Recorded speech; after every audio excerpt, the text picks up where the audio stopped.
my favorite trends for this year is actually ear cuffs. Like, look at that. I don't know, they're kind of cool. They're kind of fun, you know what I mean? That's right. And they make me feel hip since it's like the in thing to do. Not really, but I try.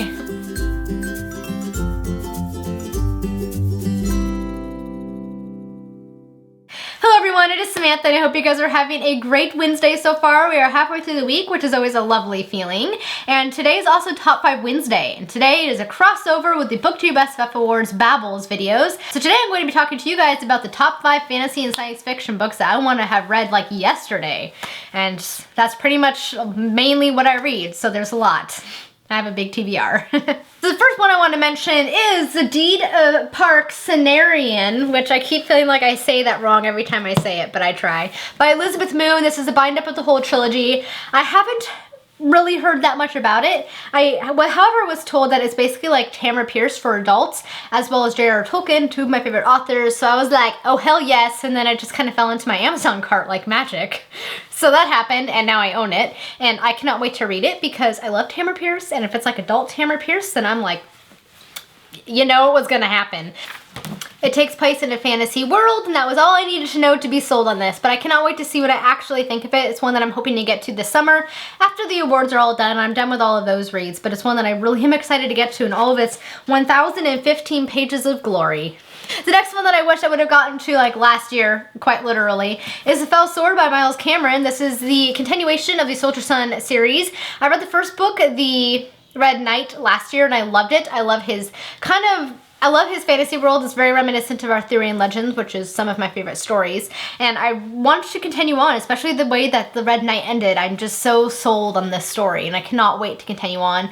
His writing is so wonderful. It's kind of very literary fiction-esque. I love the characters. The world is so well drawn. I'm not the biggest fan of battle scenes, but the way that he writes them was really entertaining and engrossing and easy to follow. So I'm excited to continue on with this series. I meant to do it ages ago, and it's about time that I got back on it. So this is one I want to get to before the year is over. And the next series that I want to have been reading for years is The Pendragon Cycle by Stephen Lawhead. This, of course, is his take on the Arthurian legends. As I just said a little bit ago, some of my favorite stories. So I'm excited to dive into this series. I love anything to do with King Arthur and Merlin, and I've heard his series is pretty amazing, and it's about time that I get on this book.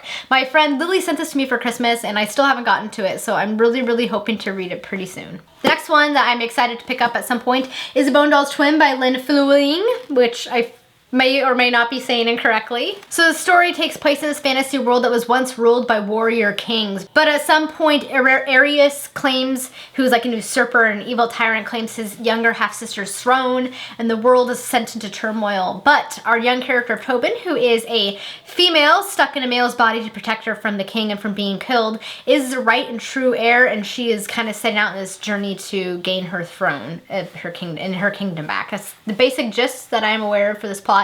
It sounds like it'll be pretty exciting. I've heard her writing is pretty epic and is also pretty reminiscent of Tamara Pierce, which again, I'm looking forward to reading. It's another classic fantasy from the 80s, and I love that time.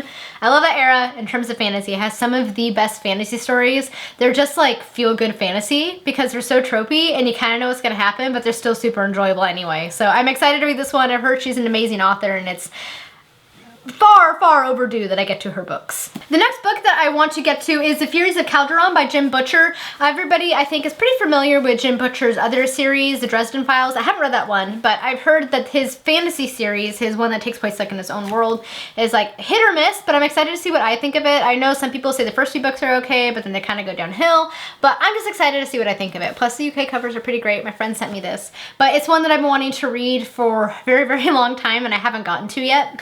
I also hear that it's kind of like a fantasy Pokemon, so it sounds like it'll be a pretty fun book either way.